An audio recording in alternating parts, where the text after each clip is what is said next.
Hola a todos, ¿les he dicho que los amo? Este fin de semana hice un viaje rápido a la ciudad de Nueva York.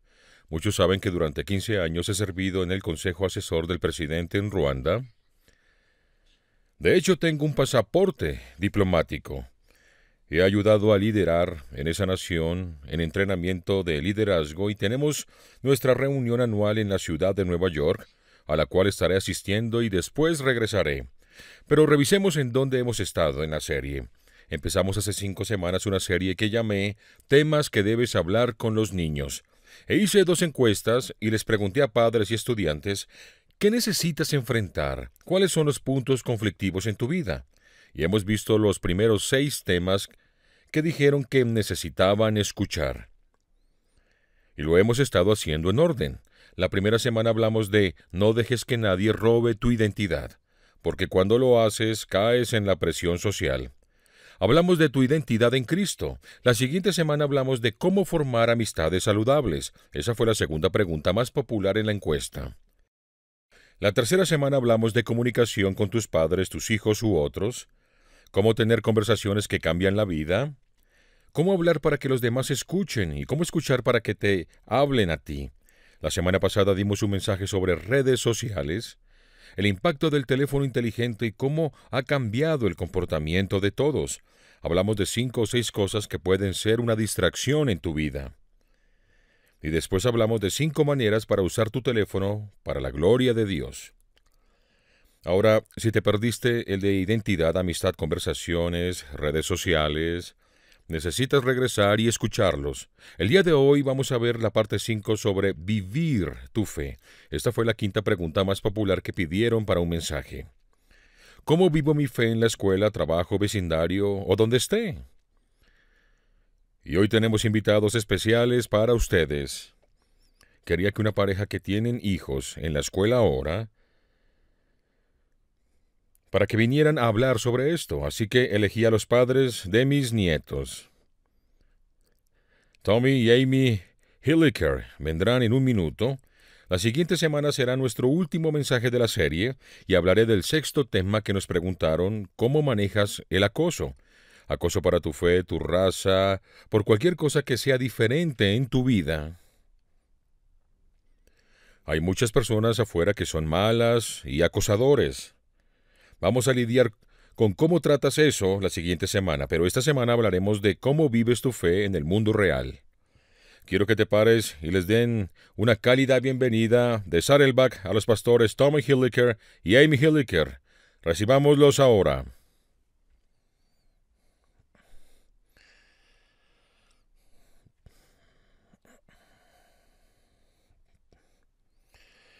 Hola Saddleback, es muy bueno verlos y a todos nuestros campus que nos ven. Y a los demás que nos ven en línea, es bueno estar con ustedes. Amy y yo tenemos el honor de ser parte de esta serie, temas que debes hablar con los niños. Y esta semana veremos uno de los temas más importantes sobre cómo vivir tu fe. Cómo vivir tu fe en línea, en redes sociales, en grupos de texto, Snapchat. Cuando estás en persona con alguien, no solo en el mundo virtual, sino en persona, en el trabajo, en la escuela, en los salones, los vecindarios con amigos y familia. ¿Cómo se ve? ¿Y cómo nos ayudamos y a nuestros hijos a aferrarnos a la fe, estando en un mundo cada vez más difícil y hostil con las cosas de Dios? Vivimos en un mundo donde las líneas de verdad bíblica son borrosas y confusas, donde la moralidad se define por individuos y no por Dios. Quiero que sepas que Amy y yo no somos apologistas, no somos expertos en crianza, somos personas normales y promedio, pero somos apasionados de Jesús y estamos comprometidos a ayudarnos y a nuestros hijos a terminar esta carrera y vivir la fe bíblica.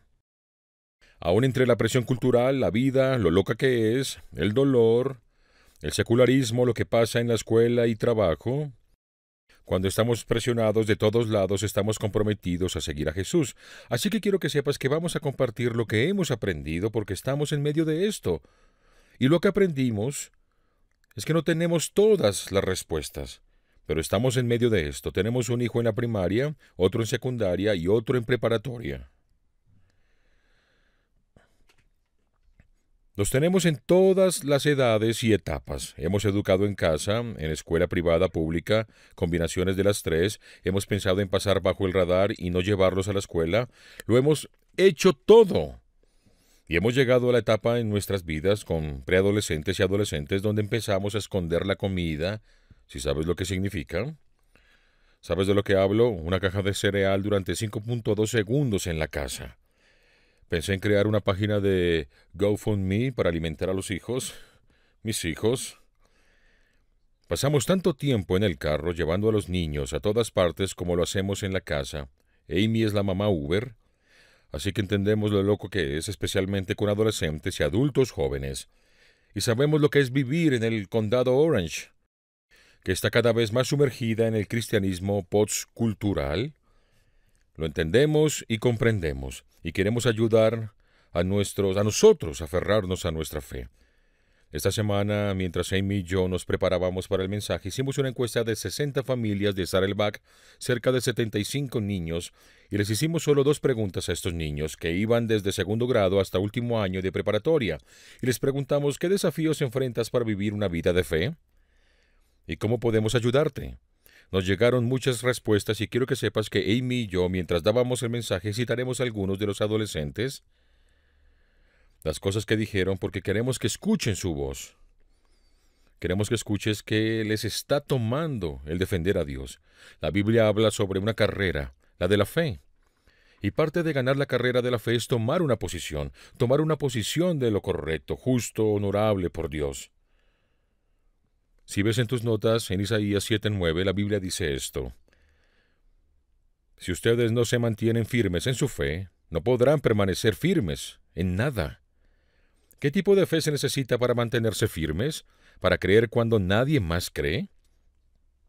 ¿Y cómo te mantienes firme en medio de las circunstancias? ¿Y qué necesitas construir en tu fe? Creemos que hay algo que necesitas construir en tu fe para mantenerte firme y se llama resiliencia. Necesitamos construir una fe resistente. La palabra resiliencia significa la habilidad de recuperarte rápido de algo, recuperarte rápido de la dificultad, del poder levantarse ante la presión, prosperar y estar firme en medio de la dificultad o las circunstancias. Quiero enseñarte una imagen que creo es una gran representación de la resiliencia. Es este pequeño de aquí. Aquí está creciendo en medio de donde nadie más está creciendo. Es verde, próspero, está averiguando cómo hacer que suceda en un ambiente y tierra difícil, y aquí está creciendo con resiliencia.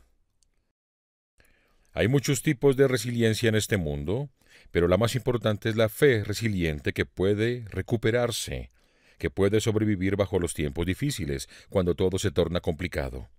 Así que hablaremos de eso, de 4 principios para desarrollar una fe resiliente. Ahora, hay más de 4, pero solo hablaremos de esas. Puedes agradecerme después y no tenemos 21 puntos en las notas. Pero queremos hablar de tener fe resiliente para ayudarnos a nuestros hijos a aferrarnos a nuestra fe. ¿Qué debemos hacer? Número 1, primero tenemos que explicarles lo que es un ser cristiano. Explicarles qué es ser un cristiano. Las conversaciones que tenemos en la casa diariamente con nuestros hijos son ¿qué significa ser un seguidor de Jesús? ¿Qué significa vivir en un mundo secularizado? ¿Cómo funciona? Es difícil aferrarte a algo que no es claro. ¿Sabes? ¿Alguna vez has movido un mueble o una silla rara que no tiene bordes? ¿Sabes lo difícil que es? Déjame enseñarte una foto de lo más lindo y resbaladizo del mundo. Aquí está. Si alguna vez has cargado a un bebé recién nacido y has intentado bañarlo, sabes de lo que estoy hablando. Son resbalosos, blandos, asombrosos, pero salen de ti. Tienes que ser cuidadoso, y nunca olvidaré con nuestra primera hija, Kaylee, estaba bañándome, de repente la puerta se abre y me asustó un poco, y ahí está la bebé, y Amy me dice, ten, que se bañe contigo. Y le dije, no, no la puedo sostener, y la agarré fuerte. No quería que se me cayera, estaba resbalosa y linda y blanda, y no hay nada con que sostenerla, así que nos bañamos muy rápido. Es casi imposible aferrarte a una creencia que no está definida. Sin un claro entendimiento de lo que significa ser cristiano en el mundo, es resbaloso, es algo difícil. Es difícil aferrarte a tu fe en medio de la adversidad. Y así como estudiante, y empiezan a hacerte bromas y molestarte, sin un claro entendimiento de qué te defines, el por qué lo haces, se hace más difícil aferrarse a esa fe. Debemos tener claro y definido el significado de qué es ser cristiano, para que así podamos defenderlo, pelear por ello y podamos representarlo. Necesitamos hacerlo. ¿Qué significa ser cristiano? Primero, no significa que sea una convicción política. No significa que sea un club para niños o niñas buenos. No es un estandarte religioso del sueño americano. No es una membresía a una iglesia. Eso no te hace cristiano. No es una serie de opciones que marcas o clases. No es legalismo fundamental ni un conjunto de normas. No es autoayuda ni una metodología para mejorar la vida. Es más que eso. Déjame darte una definición simple que puedes escribir y estará en la pantalla. Un cristiano es alguien que ha decidido seguir a Jesucristo durante toda su vida, en todas las áreas de su vida, por el poder del Espíritu Santo. Un cristiano es alguien que ha decidido seguir a Jesús durante toda su vida, en todas las áreas de la vida, por el poder del Espíritu Santo. El Espíritu Santo te da el poder de vivir esta vida. El cristianismo, primero ante todo, es una decisión. Es la decisión de seguir a Jesús. Dios nunca fuerza a nadie. Jesús solo nos da una invitación. Leamos esta invitación en Mateo 4:19. Jesús dijo, Jesús los llamó, vengan, síganme. Alguien podría pensar para seguir a Jesús, ¿sabes? No soy digno, no soy lo suficiente bueno, necesito limpiarme. Escucho esto todo el tiempo, pero ¿sabes qué? Iré a Jesús cuando esté en un lugar mejor porque no me siento digno. Ninguno de nosotros somos dignos y Jesús dice, no tienes que hacer un cambio, solo toma la decisión, yo haré el cambio. Así que ser cristiano significa que tienes que elegir. Elige ser cristiano. Número 2, ser cristiano significa que somos llamados a ser diferentes. Estamos llamados a ser apartados y vivir de manera diferente en este mundo. Veamos Romanos 12:2. No imiten las conductas ni las costumbres de este mundo, más bien dejen que Dios los transforme en personas nuevas al cambiarles la manera de pensar. Entonces aprenderán a reconocer la voluntad de Dios para ustedes, la cual es buena, agradable y perfecta. Encierra el principio del versículo. No imiten las conductas ni las costumbres de este mundo. Esta es la tensión. Cuando tratas de imitar las conductas y costumbres del mundo, cuando tratas de encajar, verte, actuar, hablar y ser como del mundo, y dices que eres creyente, un seguidor de Cristo, lo que sucede es que confundes a las personas a tu alrededor. Confundes a los no creyentes a tu alrededor, confundes a los cristianos a tu alrededor cuando dices soy un seguidor de Jesús, pero tu vida no lo muestra, y eso es confuso para los demás. Hablamos con los estudiantes sobre los desafíos que enfrentan. Un estudiante escribió sobre esta frase. Esta persona dijo, es difícil caminar tu propio camino con Jesús cuando ves muchos otros cristianos actuando de cierta forma, ya sea buena o mala. Puede ser tentador seguirlos porque están en tu equipo, pero es bueno recordar que tu relación con Jesús no se basa en el comportamiento de los demás. Otro adolescente escribió, quiero que sepas que no soy perfecto. Así que no estoy diciendo esto sintiéndome perfecto. Pero cuando se dicen creyentes pero no representan quién es Jesús, usan una playera cristiana pero viven una doble vida en las redes con amigos, se nos hace difícil a los demás que tratamos de seguir a Jesús y representarlo bien. Jesús tenía palabras fuertes que decir sobre esto. Veamos este versículo, la pantalla dice en Apocalipsis, yo sé todo lo que haces y sé que no eres frío ni caliente. ¿Cómo quisiera que fueras frío o caliente? Pero como eres tibio y no frío ni caliente, te vomitaré de mi boca. ¿Vomitar? ¿Hablas en serio, Jesús? Eso es duro. ¿De verdad? ¿Qué significa? Yo pensé que decías que Jesús era amor, lo es. Es por amor que dijo esto, por amor a los perdidos. Por amor a las personas que no conocen a Jesús y ha sido herida o tienen un mal sabor de boca, pero otro que se dice seguidor de Él, pero que no vive la vida así. Tu termo, tus playeras, tu Instagram, tus tatuajes y calcomanías no tienen que señalar a Jesús, pero sí tu estilo de vida. No puedes pegar una etiqueta a tu vida y llamarla buena, y le hacemos más daño al Evangelio cuando anunciamos nuestra vida, ya sean en redes sociales o en la ciudad con las cosas que hacemos y decimos. y nuestra vida no coincide con eso. Quiero que sepas que si estás aquí y has sido herido por la iglesia, si estás aquí y has sido herido profundamente por otro creyente, y has pensado en renunciar a Dios, a la iglesia, quiero que sepas que lo entiendo. Yo he sido herido por la iglesia. He sido herido profundamente por otros creyentes que eran mis amigos. Así que entiendo, pero quiero que sepas que Dios dice, no renuncies a mí, no renuncies a mí, a mi iglesia.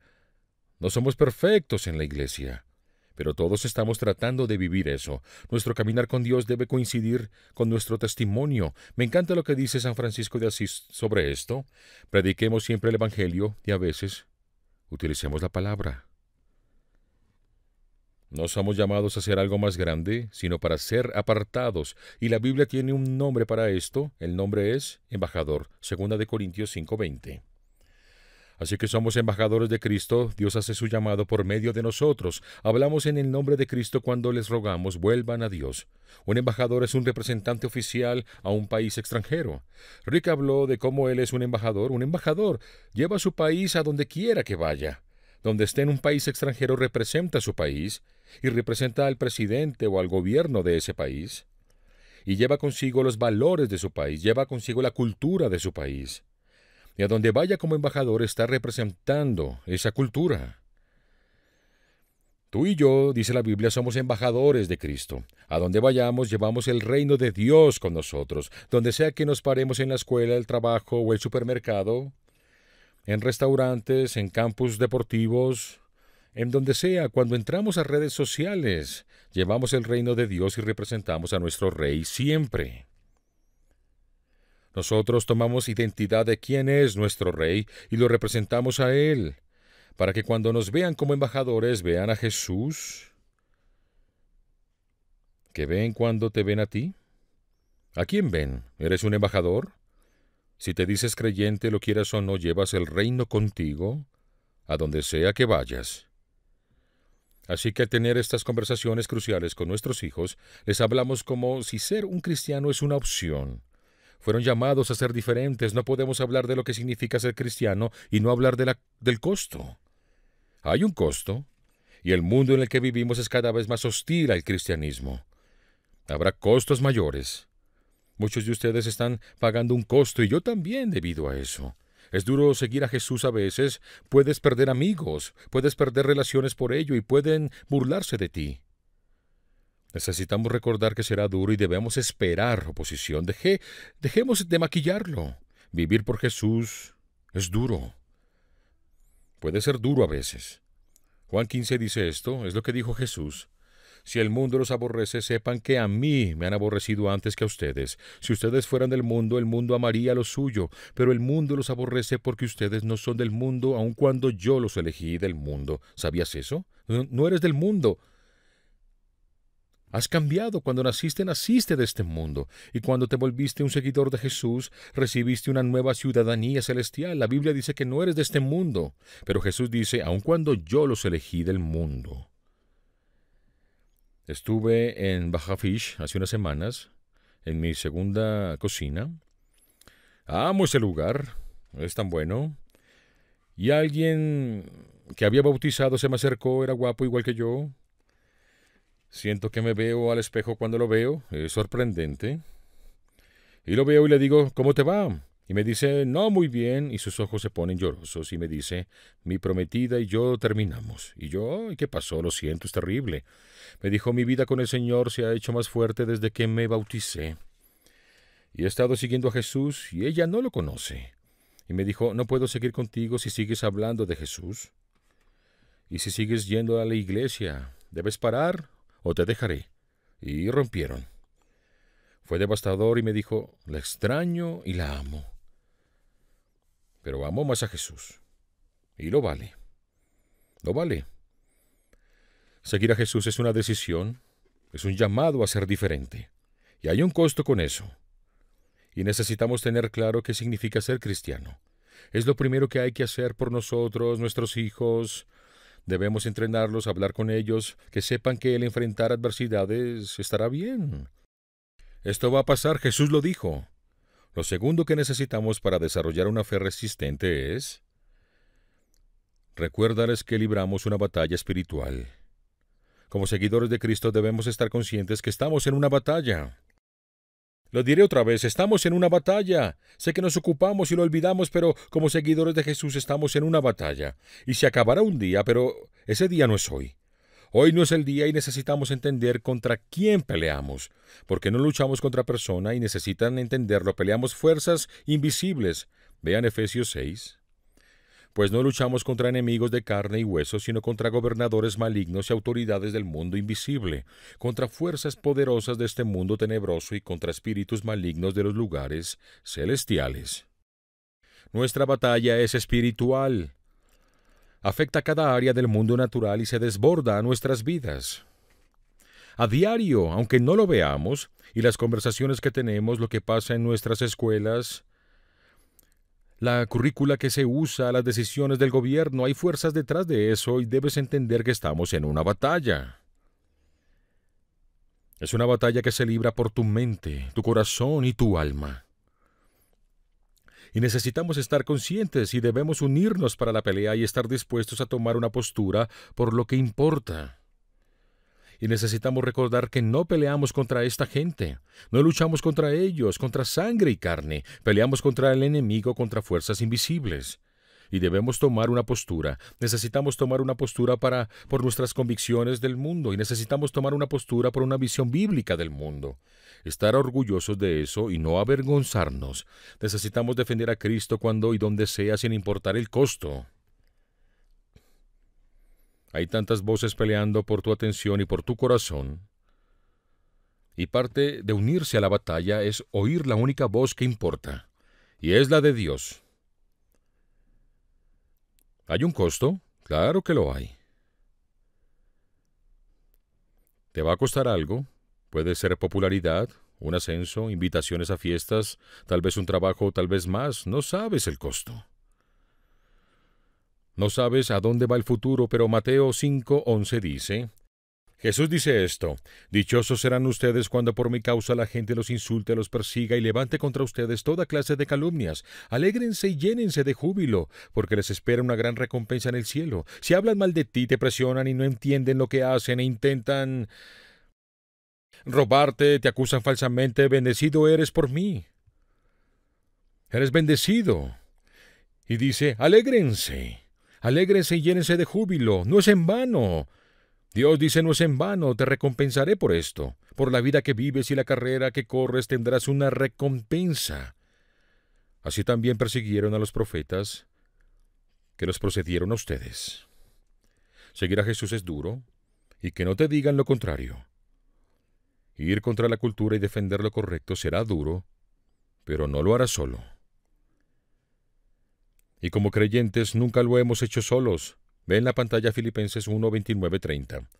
Pues a ustedes se les dio no solo el privilegio de confiar en Cristo, sino también el privilegio de sufrir por Él. Estamos juntos en esta lucha. La Biblia dice, es un privilegio recibir a Jesús y sufrir por Él.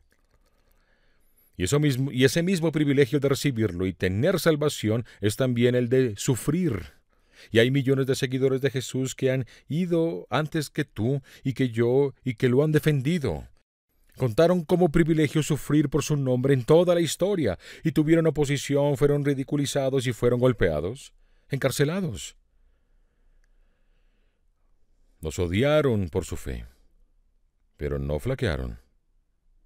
Se mantuvieron contra la marea. Y aún pasa hoy. Aún hoy la gente da su vida por Jesús. No solo viven por Jesús, lo dan todo por Él. El Vaticano reporta que hay 100,000 cristianos, seguidores de Jesús que profesan a Jesús, que mueren como mártires cada año. Piénsalo un minuto. Eso es un creyente. Muere por su fe cada 5 minutos y 25 segundos. Cada 5 minutos y 25 segundos. Alguien dice, creo en Jesús, y por eso acaban con su vida. La gente ha defendido su fe desde el principio. Desde el principio, después de que Jesús se levantó de la tumba, Él murió para defendernos. Y ahora la gente lo defiende. Uno de los primeros mártires fue alguien llamado Pablo Policarpo. Policarpo fue discípulo de Juan. Juan era el autor del libro de Juan, primera, segunda y tercera de Juan, Apocalipsis. Policarpo era un jovencito cuando conoció a Jesús. Vivió toda su vida sirviendo a Jesús y estudiando bajo Juan. Sirvió a la iglesia, fue pastor y de los padres de la iglesia. Él difundió las buenas noticias de quién era Jesús. Sirvió toda su vida y el imperio romano se hartó de ello. Lo apresaron y encadenaron y lo llevaron al Coliseo, porque en ese tiempo usaban a los cristianos como entretenimiento. Si viste la película Gladiador, sabes de qué hablo. Lo llevaron al Coliseo y dijeron: si no renuncias a Cristo, te quemaremos en la hoguera, y lo pusieron frente a miles de personas, y el procónsul lo vio, el líder romano, y le dijo: renuncia a Jesús. Y dijo: no puedo negar a Jesús. Toda mi vida ha sido buena conmigo. Nunca negaré a mi Salvador, lo amo. Y ellos dijeron: bien. Y lo agarraron, lo amarraron a un poste y pusieron madera y aceite encima.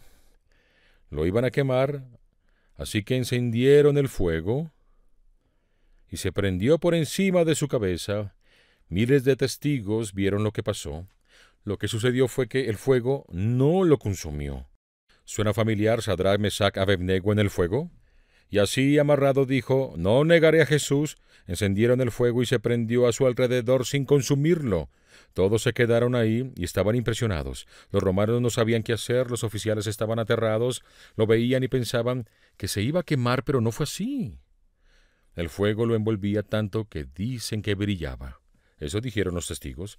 Finalmente los romanos dijeron: simplemente vamos a matarlo. Cuando fueron a matarlo, y esto es un poco gráfico pero sorprendente, cuando lo apuñalaron, su sangre apagó el fuego entero. Y los oficiales romanos estaban asustados. Tomaron el cuerpo y no lo entregaron a sus seguidores, se lo quedaron. Y si se los damos, habrá otra revolución como Jesús.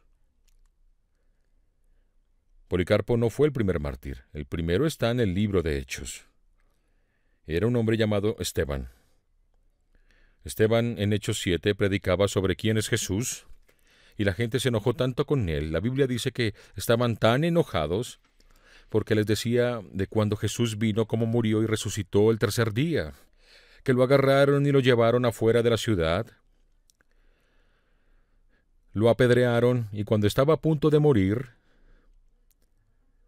la Biblia dice que estaba tan lleno del Espíritu que vio al cielo justo al morir, y el cielo se abrió y Jesús estaba ahí de pie, a la mano derecha del Padre. Deben entender la importancia de esto. La Biblia, cuando habla de Jesús a la derecha del Padre, siempre está sentado. Esta es la única vez que menciona la Escritura. Esteban estaba defendiendo a Jesús y a punto de morir por él, que Jesús está de pie por el honor al sacrificio. Es la única vez. Y debes saber que al defender a Jesús, Jesús te defiende a ti. La historia del cristianismo es gente ordinaria de fe, fortalecida por el Espíritu Santo, que superan increíbles dificultades. Y seguimos aquí cada vez más fuertes. Y no nos detendrán. Tal vez oirás gente decir: la iglesia está muriendo, está acabada, dicen que la religión ha muerto, y te dicen cosas. Hay 2.300 millones de seguidores de Jesús y nada en el mundo lo detendrá. ¿Por qué? Porque ganamos. Entiéndelo, ganamos. La Biblia habla del sufrimiento al final es temporal. Tal vez nunca tengas que morir por tu fe en Jesús, pero puedes elegir vivir por Él. Puedes correr con fuerza esa carrera frente a ti. Y es un honor ser incluido entre los incontables millones que nos han precedido y se han mantenido, que te animan porque no corres solo. Hebreos 12:1.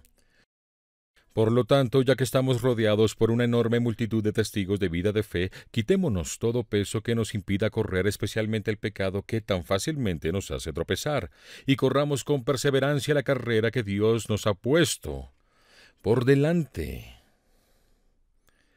Me imagino otro coliseo, uno más grande, donde hay millones de creyentes ahora mismo. Policarpo está ahí, los apóstoles que murieron, y los de esta era también. Todos están ahí, Pablo, los millones de creyentes y mártires que nos precedieron y te están animando. Están llamando tu nombre diciendo, tú puedes lograrlo, no te rindas en tu matrimonio, tú puedes lograrlo, no te rindas al servir a Jesús. Sé que es duro, pero sigue adelante. No lo es todo, no vas a creer cómo es este lugar, sigue corriendo y defiéndelo. No te rindas porque ganamos. Ganamos. Y gritan, te están animando mientras corres esta carrera. Y luego está Jesús. Sí, amén por eso. Y luego está Jesús, Jesús en medio de todos los testigos, y se alza por ti como tú por él, y te anima, y está orgulloso de ti, y ansía el día que puedas estar con él. Amy va a venir y va a hablar de las siguientes dos formas para desarrollar una fe resiliente en nuestras vidas y en las de nuestros hijos.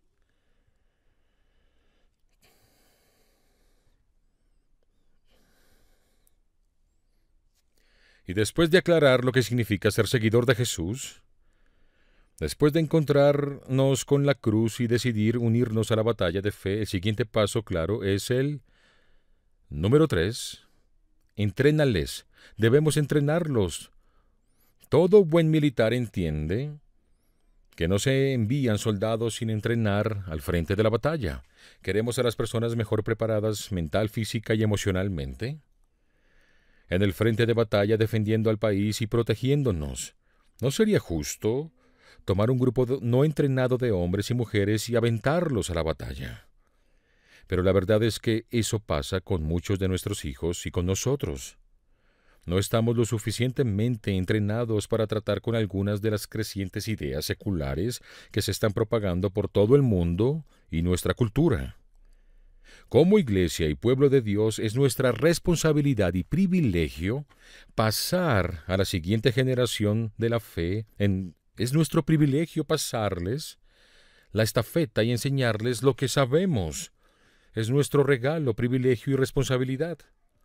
Y no podemos cerrar los ojos y fingir que no está pasando, esperando que todo estará bien y pasar a lo siguiente. De hecho, debemos desacelerar nuestras vidas.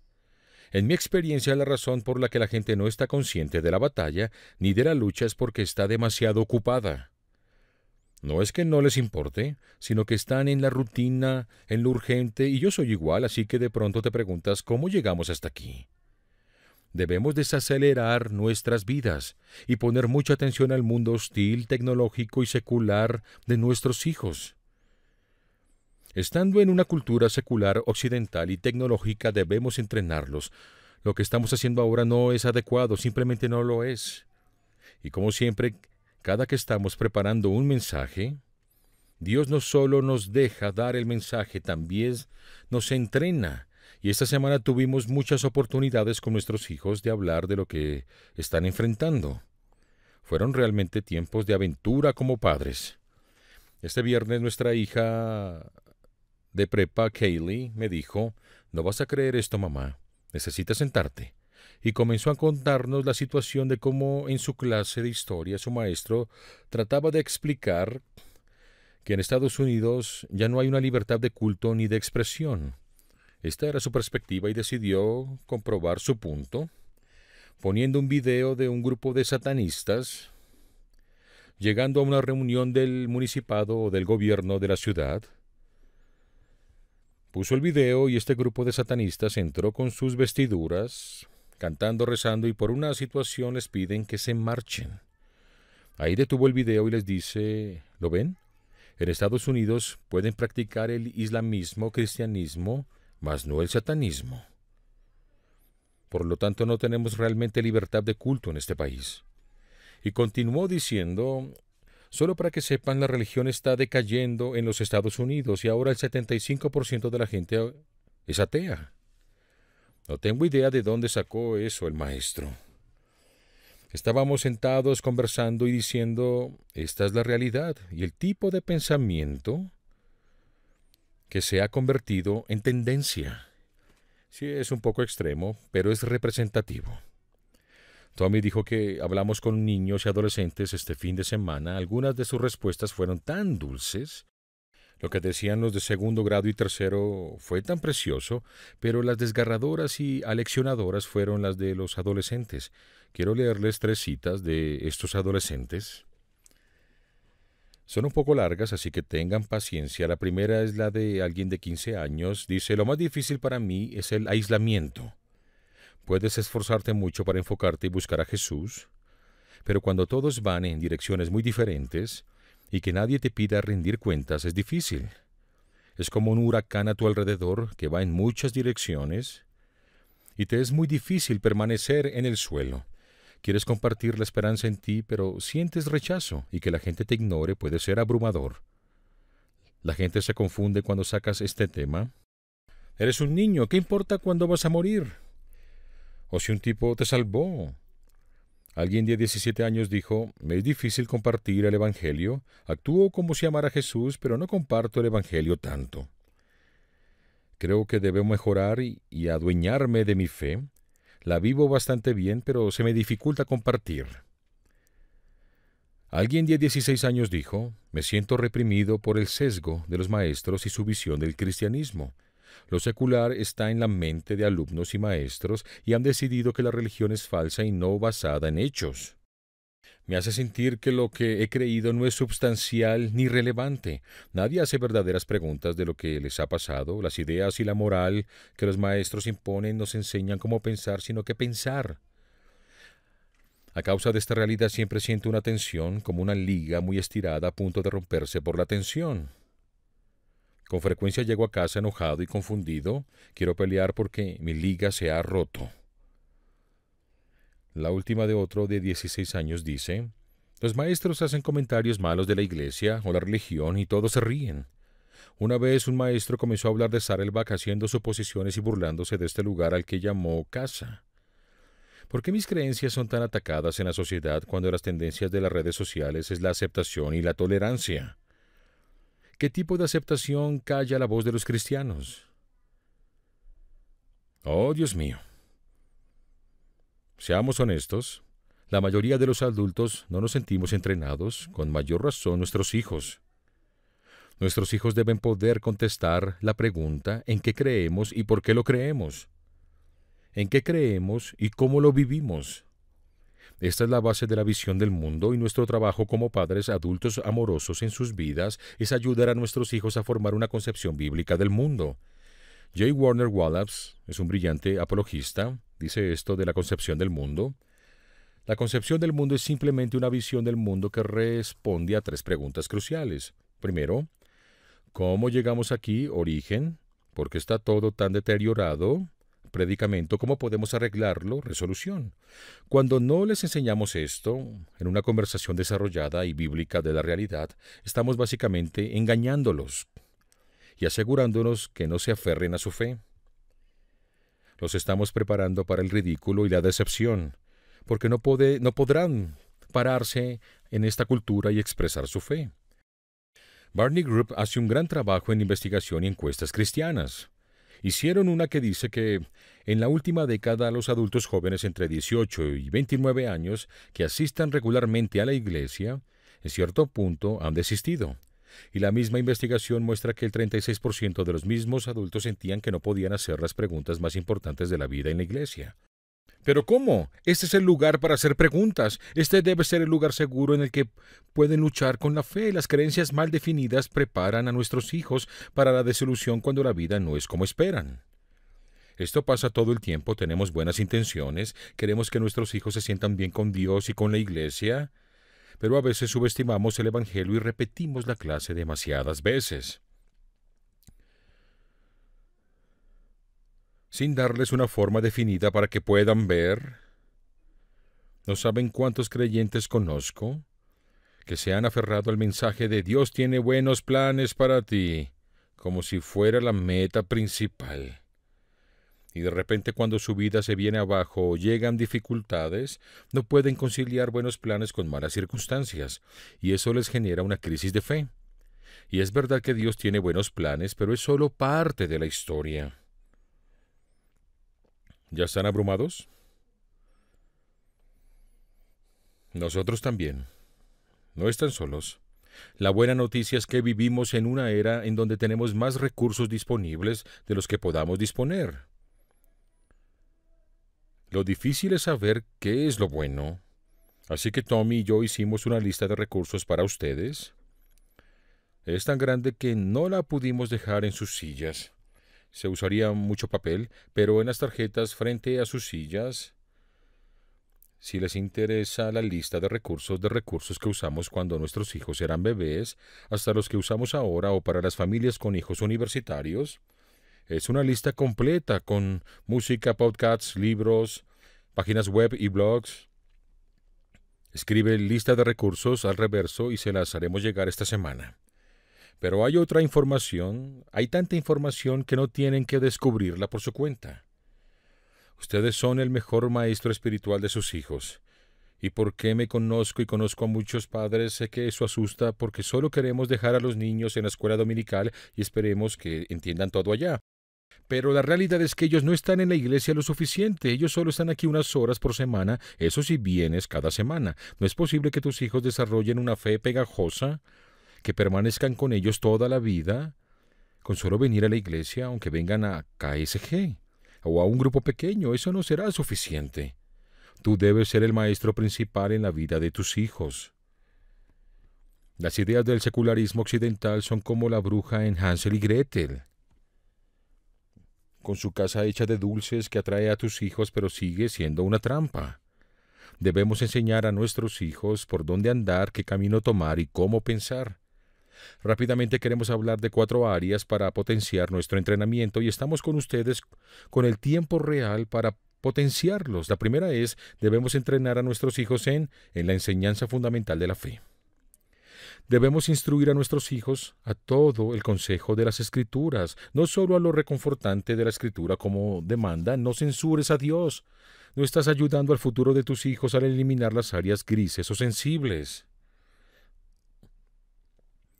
Dales la palabra de Dios, van a una cultura no censurada, así que no les censures la palabra de Dios. Segunda de Timoteo 3, 16, 17 dice: Todas las Escrituras es inspirada por Dios y útil para enseñar, para reprender, para corregir y para construir en la justicia, a fin de que el siervo de Dios esté enteramente capacitado para toda buena obra.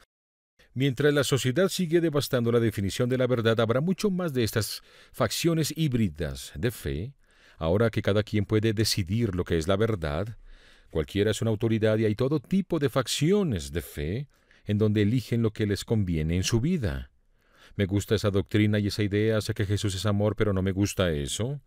Y cada vez más y más de esas versiones híbridas están arruinando la interpretación bíblica de las Escrituras. Debemos decidir que permaneceremos y leeremos con tradición, y que no renunciaremos a esto. No debemos permitir que nos jale la cultura y accidentalmente mezclar esas ideas con las Escrituras porque se siente bien. No es de sorprenderse que esto suceda. Pablo advierte a Timoteo, quien era un joven colaborador de la fe con él. Segunda de Timoteo 4:3-4 dice: Porque llegará el tiempo en que no van a tolerar la sana doctrina, sino que, llevados de sus propios deseos, se rodearán de maestros que les digan las novelerías que quieren oír.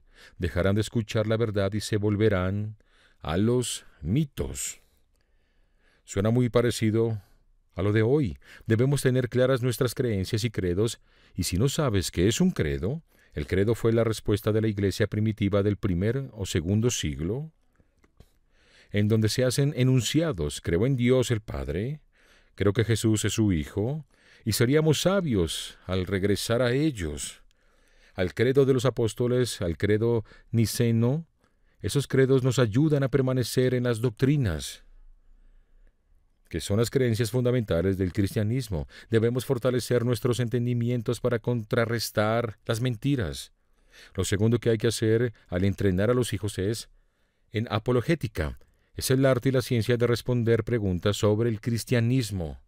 Es la manera más fácil de destruirla. Primera de Pedro 3:15 dice: Honren en su corazón a Cristo como Señor. Estén siempre preparados para responder a todo el que les pida razón de la esperanza que hay en ustedes, pero háganlo con gentileza y respeto. Las luchas reales, el tipo de respuestas que tus hijos necesitan dar, El tipo de respuestas que tú y yo debemos dar son mucho más sofisticadas que el tipo de respuestas que teníamos que dar cuando éramos pequeños. El tipo de preguntas es, incluso los argumentos que las personas me decían en sexto grado, en comparación con los argumentos que vive mi hijo de sexto grado, son muy diferentes, no son lo mismo. Quiero que escuches esta cita obtenida del mismo libro, para que la próxima generación lo sepa, por J. Warner Wallace. Se puede acceder fácilmente a Internet a través de teléfonos inteligentes y dispositivos móviles, llevando el escepticismo más despiadado a la siguiente generación a una edad muy temprana por esta razón. Debemos esperar que las objeciones de los jóvenes sean mucho más articuladas y bien investigadas. Nuestras respuestas deben responder el desafío que plantean los escépticos de Internet y debemos comenzar a capacitar a nuestros jóvenes antes que nunca. Necesitamos preparar a nuestros hijos ya. Estamos tarde. Necesitamos prepararlos para el futuro inevitable y que sucederá. No asumas que tienen respuestas bíblicas. No asumas que están obteniendo lo suficiente.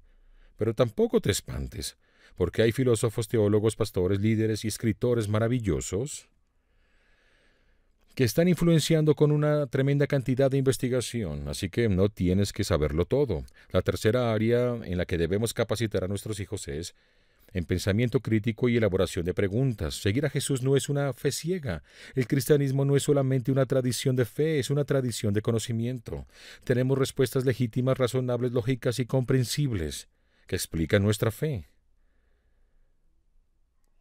Ahora es fácil abrumarnos y temer por el volumen de los argumentos en lo secular, en las redes sociales, la mentalidad de la manada, lo que sucede en el salón de clase, lo que dicen los maestros. Conozco a tantos padres que se sienten: estoy paralizado, no tengo idea qué decir o hacer, me siento paralizado.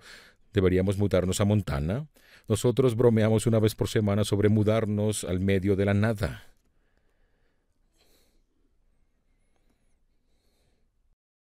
En nuestra familia no hemos hecho un gran trabajo preparando a nuestros hijos para todo esto, así que no te sientes preparado, no estás solo. Tuvimos un momento esta semana donde Caleb nos contaba una historia. Él está en sexto grado y está viendo acerca de la evolución y es parte del programa en California. Ya lo sabemos, ya hemos pasado por eso. Pero no hemos tenido muchas conversaciones acerca de la creación versus evolución. Las hemos tenido, pero no es como si nos sentáramos con gráficas y libros. Tiene una comprensión básica. Y el maestro de Caleb no tiene las mismas creencias que nosotros. Es una gran persona, es muy respetuoso y es muy abierto. Así que estaban viendo un video acerca del Big Bang y hay una parte que dice: había partículas, moléculas y polvo, todo eso se unió y se dio el Big Bang.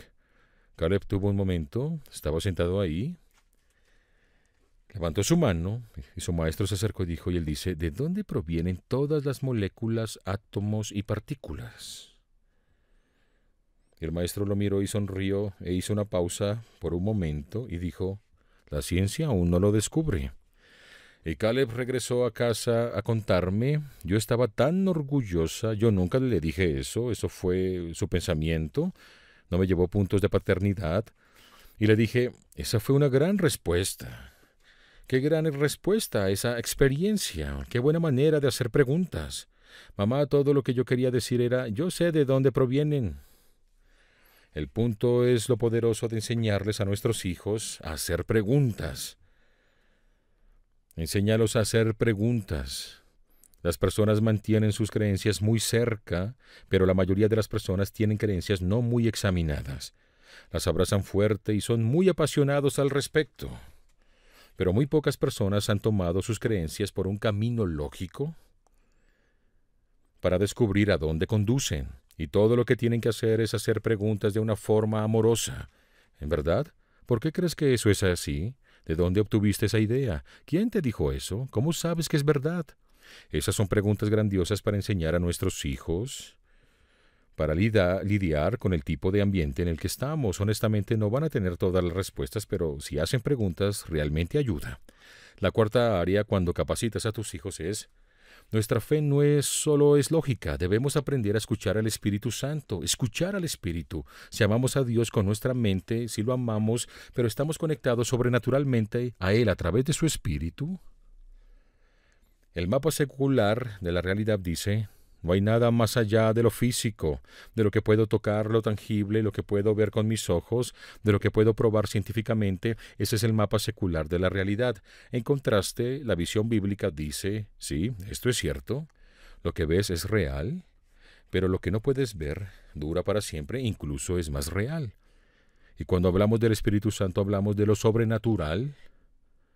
Cuando hablamos de un Dios que colocó su Espíritu en nosotros y quiere hablar a nuestro corazón y guiarnos, ¿eso es sobrenatural? Debemos ayudar a crear a nuestros hijos un apetito para entender que la fe no es solo razón, sino que existe un aspecto sobrenatural. El mapa secular de la realidad odia esto, quiere deshacerse de todo eso, pero la realidad es la fe bíblica. No es solamente una tradición de conocimiento, es una tradición de fe y necesitamos al Espíritu Santo. Juan 16:13 dice, pero cuando venga el Espíritu de la verdad, Él los guiará a toda la verdad, porque no hablará por su propia cuenta, sino que pedirá solo lo que oiga y les anunciará las cosas por venir. Debemos ayudar a nuestros hijos a revisar su visión de fe, como unidimensional y solamente basada en lógica. Así que mamás, capacítense. Papás, abuelos y abuelas y tíos, capacítense. Comiencen a aprender y a pasar el conocimiento para que sus hijos no sean excluidos. Toda la capacidad en el mundo no importará si no crecemos en amor, que es el número 4. Crece en amor. Sin amor criaremos a pequeños fariseos y no a pequeños cristos.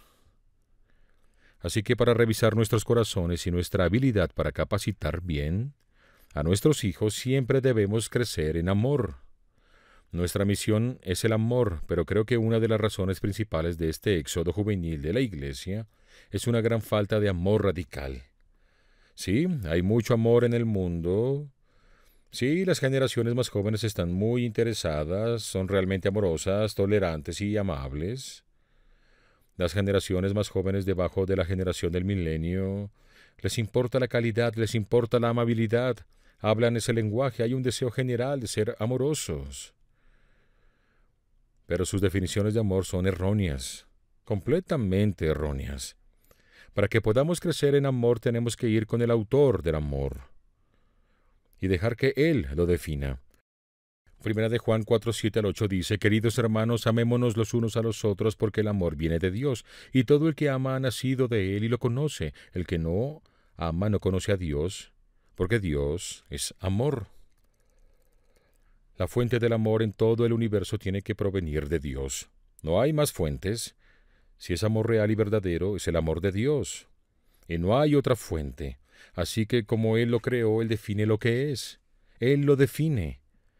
Hay una gran cantidad de este amor falsificado en el mundo y se capacitan diariamente, especialmente si están en redes sociales, y la única manera de saber realmente cómo luce el amor de Dios es ir a la Escritura. Primera de Corintios 13, 1-8, probablemente lo has oído en bodas. Probablemente lo has oído en bodas. Es como el manifiesto del amor del Nuevo Testamento. Lo leeré para ti. Si hablo en lenguas humanas angelicales, pero no tengo amor, no soy más que un metal que resuena o un platillo que hace ruido. Si tengo el don de profecía, y entiendo todos los ministerios, y poseo todo conocimiento, y si tengo una fe que logra trasladar montañas, pero me falta el amor, no soy nada. Si reparto entre los pobres todo lo que poseo, y si entrego mi cuerpo para que lo consuman las llamas, pero no tengo amor, nada gano con eso. El amor es paciente, es bondadoso, el amor no es envidioso, ni jactancioso, ni orgulloso, no se comporta con rudeza, no es egoísta, no se enoja fácilmente, no guarda rencor. El amor no se deleita en la maldad, sino que se regocija con la verdad. Todo lo disculpa, todo lo cree, todo lo espera, todo lo soporta. El amor jamás se extingue, mientras que el don de profecía cesará, el de lengua será silenciado y el de conocimiento desaparecerá. Justo cuando piensas que eres bueno en el amor, lees 1 Corintios 13 y dices, creo que soy malísimo en esto. Tenemos que creer en amor con una definición correcta de lo que es el amor. Y crecemos al amarnos unos a otros. Juan 13:35 dice, el amor que tengan unos por otros será la prueba ante el mundo de que son mis discípulos. Jesús dice que el distintivo, si eres o no un seguidor de Jesús, es que nos amemos unos a otros. Tradicionalmente he escuchado esto toda mi vida y la mayoría de las veces que lo he escuchado y lo he enseñado me voy a la idea de que si amo a todo el mundo y soy una persona amorosa, eso probará que amo a Jesús. Cuando ves el contexto de acerca de quién está hablando Jesús y a quiénes se lo está diciendo, esta es una conversación donde Jesús está hablando a sus discípulos antes de que fuera arrestado y de su crucifixión. Al ver a sus discípulos les dice, quiero que se amen unos a otros. Me imagino a Jesús viendo fijamente Pedro, Juan, ámense el uno al otro. Chicos, nomás dejen de pelear, ámense el uno al otro. Ámense el uno al otro. Y esto realmente cambió la manera en que leo el Nuevo Testamento porque de pronto me puse el lente y dije, wow, a Jesús realmente le importa la unidad en su familia. Y sabemos cuán importante es esto. Si pasas tiempo con una familia que pelea todo el tiempo, dices, no te juntes con ellos, discuten. ¿No es bueno ser parte de esa familia? Siempre se están gritando. Jesús sabe eso. Él quiere que su familia sea el tipo de familia donde todos digan, yo quiero ser parte de esa familia. Se aman también, se sirven y se cuidan el uno al otro. Es bueno ser parte de esa familia. Para crecer en amor debemos enseñar a nuestros hijos y recordarnos que tenemos que amarnos los unos a los otros. No podemos romper los lazos. No existe la ruptura. En la familia de Dios solo hay reparación. Tenemos que aprender a amarnos los unos a los otros con esa pasión. También tenemos que amarnos en forma sacrificial y enseñar a nuestros hijos. Primera de Juan 3:16 dice, en esto conocemos lo que es el amor, en que Jesucristo entregó su vida por nosotros, así también nosotros debemos entregar la vida por nuestros hermanos. Si alguien que posee bienes materiales ve que su hermano está pasando necesidad y no tiene compasión de él, ¿cómo se puede decir que el amor de Dios habita en él? Queridos hijos, no amemos de palabra ni de labios para afuera, sino con hechos de verdad.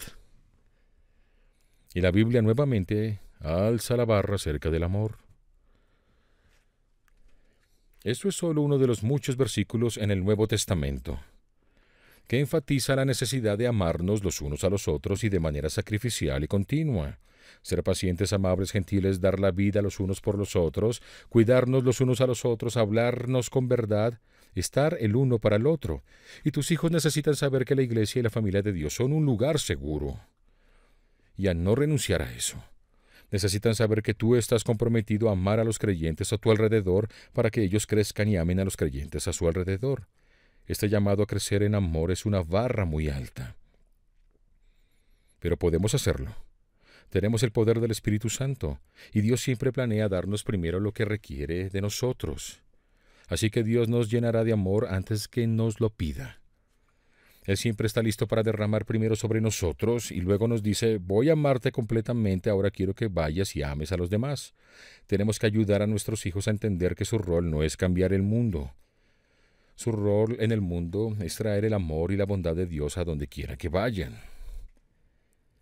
No pueden cambiar a las personas, pero pueden introducir a las personas. Así que necesitamos decidir, abrazar nuestra fe y podemos hacer esto clarificando qué es lo que significa ser cristiano, un seguidor de Jesús. Nos unimos a la batalla espiritual, nos entrenamos y después crecemos en amor. Podemos hacer esto en familia, lo podemos hacer. La marea espiritual en el oeste sin duda se está cambiando. Y no podemos hacer mucho al respecto, pero podemos decidir qué tipo de personas seremos y podemos decidirlo aquí y ahora. No importa que clavo un palo en el suelo y seguiré a Jesús sin importar, y no seré un cristiano irreflexivo. Voy a investigar, voy a hacer preguntas difíciles, voy a resolverlo, voy a entrenar a la próxima generación, no voy a retirarme de ese servicio en la iglesia, me mantendré comprometido. Dallas Willard dijo lo siguiente, él ya no está con nosotros, pero es una gran cita suya y dice, el mayor problema al que se enfrenta el mundo de hoy, con todas sus necesidades desgarradoras, es si aquello que por profesión o cultura se identifican como cristianos se convertirán en discípulos. Estudiantes, aprendices, practicantes de Jesucristo, aprendiendo constantemente del cómo vivir la vida del reino de los cielos en cada rincón de la existencia humana. ¿Decidirás seguir? ¿Seguirás sin importar qué? ¿Ayudarás a tus hijos y modelarás para ellos lo que significa seguir a Jesús a cualquier precio? ¿Te entrenarás, tendrás tiempo para aprender?